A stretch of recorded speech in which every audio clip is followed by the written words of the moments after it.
रायवंड जिला कसूर के करीब राजा जंग में मसीह कब्रिस्तान की बेहुरमती और कब्जा के हवाले से इत्तलात सामने आई।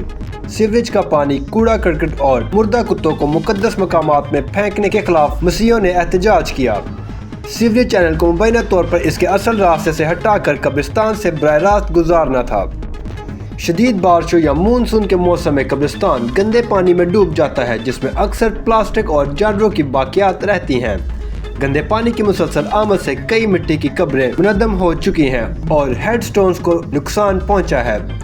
मुकामी रहायशियों का इल्ज़ाम है कि बाअसर कब्जा माफिया ने कब्रिस्तान की ज़मीन को तजावुज़ात या अपनी जायदादों से निकासीयाब को रीडायरेक्ट करने के लिए निशाना बनाया है, जबकि मसीह बरादरी ने कब्रिस्तान की हालत को काबिल मज़म्मत करार देते हुए गहरे गम का इजहार किया है।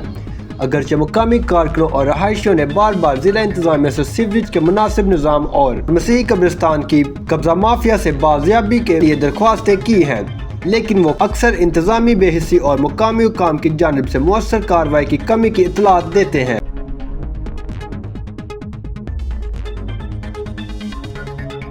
सिंध असम्बली में शराब पर पाबंदी की करारदाद बहस के बाद मुस्तरद कर दी गई। अजलास के दौरान अरकान असम्बली ने कैको से जवाब दिया। सिंध असम्बली की कार्रवाई के मुताबिक मुत्तहदा कौमी मूवमेंट पाकिस्तान के अक़लीती रुकन अनिल कुमार ने सूबे भर में शराब की दुकानों के लाइसेंस मनसूख करने की करारदाद पेश की। उन्होंने सिंध भर में शराब की खरीदो फरोख्त पर मुकम्मल पाबंदी का मुतालबा भी किया। करारदाद में सूबाई हुकूमत से शराब की दुकानों को जारी तमाम मौजूदा इजाज़तनामे वापस लेने और शराब की फरोख्त पर सख्त पाबंदियाँ आयद करने का मुतालबा किया गया।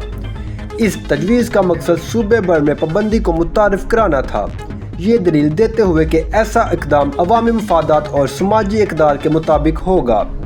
सिंध के वज़ीर दाखिला ज़ियाउल हसन ने इस तजवीज़ का जवाब देते हुए कहा कि शराब की दुकानों पर मुकम्मल पाबंदी आयद करने से मुआशरे के मुख्तलिफ तबक़ात मुतासिर होंगे। तजवीज़ के दौरान सिंध के वज़ीर दाखिला ज़ियाउल हसन ने तहरीक की मुखालफत की, जिस पर कई कानून साज हंस पड़े। असम्बली में हल्के फुल्के माहौल के दरमियान बला आखिर करारदाद को मुस्तरद कर दिया गया। सिंध के वज़ीर दाखिला ज़ियाउल हसन ने इस तजवीज़ का जवाब देते हुए कहा कि शराब की दुकानों पर मुकम्मल पाबंदी आयद करने से मुआशरे के मुख्तलिफ तबक़ात मुतासिर होंगे। तजवीज़ के दौरान सिंध के वज़ीर दाखिला ज़ियाउल हसन ने तहरीक की मुखालफत की, जिस पर कई कानून साज हंस पड़े। असम्बली में हल्के फुल्के माहौल के दरमियान बला आखिर करारदाद को मुस्तरद कर दिया गया।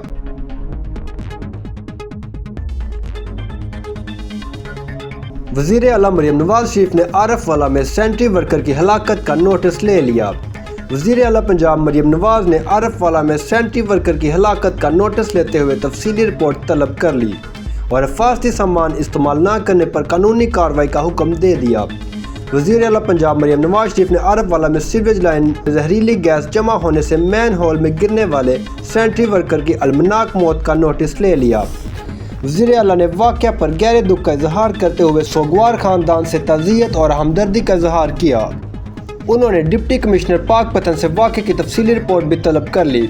मरियम नवाज ने मैन होल में दाखिल होने से कबल लाजमी हिफाजती सामान के इस्तेमाल में नाकामी पर कड़ी तनकीद की और हुकाम को हदायत की गफलत के ज़िम्मेदारों की निशानदेही की जाए। उन्होंने ज़िम्मेदारों के खिलाफ सख्त कानूनी कार्रवाई का हुक्म दिया ताकि मुस्तकबिल में ऐसे वाक़यात की रोकथाम की जा सके। वज़ीर आला पंजाब मरियम नवाज शरीफ ने आरफ वाला में सीवरेज लाइन में जहरीली गैस जमा होने से मैन होल में गिरने वाले सैनिटरी वर्कर की अलमनाक मौत का नोटिस ले लिया। वज़ीर आला ने वाक़या पर गहरे दुख का इजहार करते हुए सोगवार ख़ानदान से ताज़ियत और हमदर्दी का इजहार किया। उन्होंने डिप्टी कमिश्नर पाकपतन से वाक़े की तफसीली रिपोर्ट भी तलब कर ली।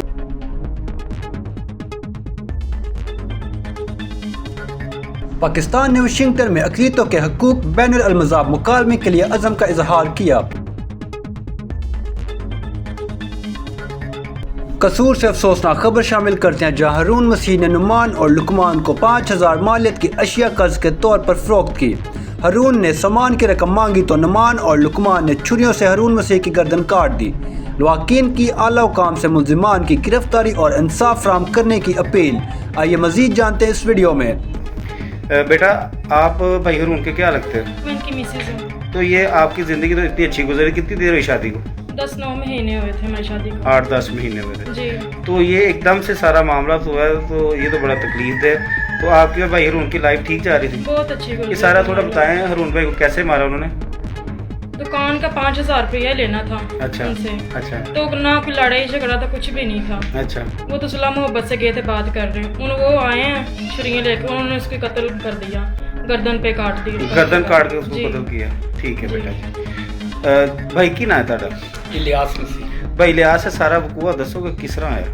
ਇਹ ਸਰ ਪੈਸੇ ਲੈ ਰਹੇ ਸੀ हम्म ਦੁਕਾਨ ਦੇ, ਜੀ। ਸੌਦਾ ਲਗਾਇਆ ਸੀ जी ਤੇ ਬੇਟੇ ਨੇ ਉਹਨਾਂ ਨੂੰ ਪੁੱਛਿਆ ਵੀ ਜਿਹੜਾ ਨਾ ਪੈਸੇ ਵਾਪਸ ਦੇ ਦਿਓ, ਅਸੀਂ ਜਿਹੜਾ ਨਾ ਸੌਦਾ ਸੁਦਾ नुमान ते लुकमान को। ਹਾਂਜੀ ਅੱਛਾ। ਕ੍ਰਿਸਮਸ ਦਾ ਦਿਨ ਸੀ ਜੀ। ਤੇ ਮੈਂ ਕਿਹਾ ਵੀ ਮੈਂ ਸੌਦਾ ਲਿਆਉਣਾ ਅੱਗੇ ਜਿਹੜਾ ਕ੍ਰਿਸਮਸ ਜਿਹੜਾ ਹੈਗਾ ਤੇ ਚਲੋ ਵਿਚਾਰਾ ਨੇ ਵੱਟੇ ਜਾਂਦੇ, ਲੇਕਿਨ ਉਹਨਾਂ ਆਪਣੇ ਆਪ ਨੂੰ ਹੈ ਨਾ ਹੈ ਵੀ ਅਸੀਂ ਜਿਹੜਾ ਨਾ ਨਹੀਂ ਦੇਣੇ ਜਾਂ ਜੋ ਹੁੰਦਾ ਹੀ ਕਰ ਲਾ।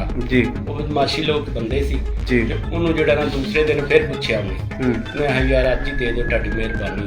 ਤੇ ਉਹਨੇ ਨਾਲ ਬਦਤਮੀਜ਼ੀ ਨਾ ਕੀਤੀ, ਹੱਥੋਂ ਪਾਈ ਕੀਤੀ। ਮੈਂ ਕਿਹਾ ਅੱਛਾ ਫਿਰ ਉਹਦੇ ਨੂੰ ਆਣ ਕੇ ਨਾ ਇਹ ਪੁੱਛ ਲੈਣੀ नुमान ते लुकमान को। ਮਾਨ ਦੇ ਦੋਵਾਂ ਭਰਾਵਾਂ ਨੂੰ। अच्छा ਉਹ ਘਰ ਗਏ ਨੇ, ਘਰੋਂ ਜਾ ਕੇ ਨਾ ਦੋ ਭਰਾਵਾਂ ਨੂੰ ਲੈ ਕੇ ਆਏ ਨੇ, 4 ਜਣੇ ਆਏ ਨੇ। 4 जने आ गए। ਦੋ ਦੇ ਹੱਥਾਂ 'ਚ ਛੁਰੀਆਂ ਸੀ, ਜੀ। ਦੋ ਦੇ ਹੱਥਾਂ 'ਚ ਪਿਸਤੌਲ ਸੀ। जी ਉਹ ਜਿਨ੍ਹਾਂ ਦੇ ਹੱਥ 'ਚ ਛੁਰੀਆਂ ਸੀ ਉਹਨਾਂ ਆਂਦਿਆਂ ਜਿਹੜੀਆਂ ਨੇ ਛੁਰੀਆਂ ਮਾਰ ਦਿੱਤੀਆਂ ਨੇ।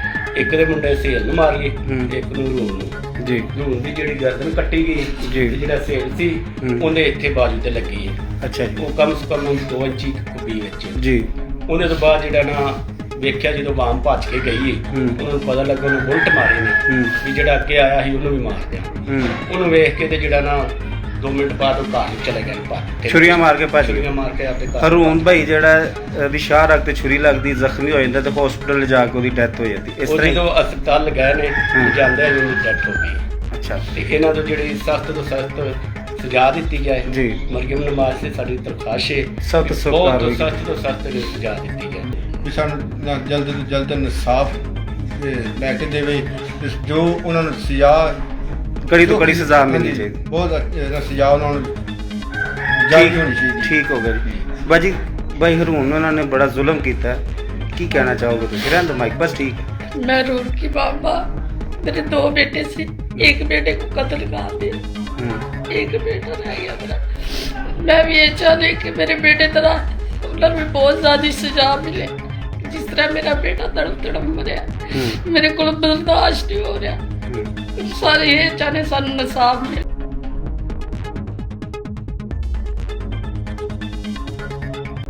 गवर्नर पंजाब ने कम उम्र की शादी को नाकाबिल ज़मानत जुर्म करार देते हुए ऑर्डिनेंस जारी कर दिया। लाहौर। गवर्नर पंजाब सलीम हैदर खान की जानिब से बुध के रोज जारी किए गए एक नए ऑर्डिनेंस में कम उम्र की शादी को नाकाबिल ज़मानत जुर्म करार दिया गया और जिन्स की बुनियाद पर साबका इम्तियाज़ात को ख़त्म करते हुए मर्द और ख्वातीन दोनों के लिए शादी की कम अज़ कम कानूनी उम्र 18 साल मुकर्रर की गई। Punjab child marriage resistant act 1929 के तहत अब तक पंजाब में शादी की कम अज़ कम कानूनी उम्र मर्दों के लिए 18 साल और ख्वातीन के लिए 16 साल थी। ये Punjab child marriage resistant ordinance 2026 के नफाज के साथ तब्दील हुआ, जिसके तहत मुजरिमों को 7 साल कैद और 10 लाख रुपए तक जुर्माने की सजा हो सकती है। ये कानून पूरे सूबे में फौरी तौर पर नाफिजुल अमल है और इसे आइन के आर्टिकल 128 के तहत नाफिज किया गया, क्योंकि पंजाब असम्बली का इजलास नहीं हो रहा। नए कानूनी फ्रेमवर्क के तहत निकाह ख्वाह को बच्चों की शादियों के रजिस्ट्रेशन से रोक दिया गया है और खिलाफ वर्जी की सूरत में इन्हें 1 साल तक कैद और 10 लाख रुपए जुर्माने की सजा हो सकती है। 5 लाख रुपए तक का जुर्माना भी होगा। इस ऑर्डिनेंस में बच्चों की शादी के नतीजे में होने वाली सोबत को भी जुर्म करार दिया गया है, जिसमें 5 से 7 साल की कैद और कम से कम 10 लाख रुपए जुर्माने की सजा है। इसमें शादी से मुंसलिक बच्चों की स्मगलिंग के लिए सख्त सजाएं भी मुतारफ कराई गई और कम उम्र की शादियों को फरोग देने या रोकने में नाकामी के लिए सरपरस्तों को जिम्मेदार ठहराया गया।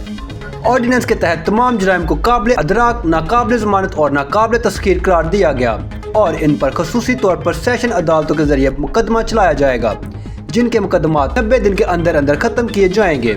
इतराज़ात और वजूहात के बयान के मुताबिक ऑर्डिनेंस का मकसद पंजाब में बच्चों के तहफ़्फ़ुज़ के कानून को जदीद बनाना।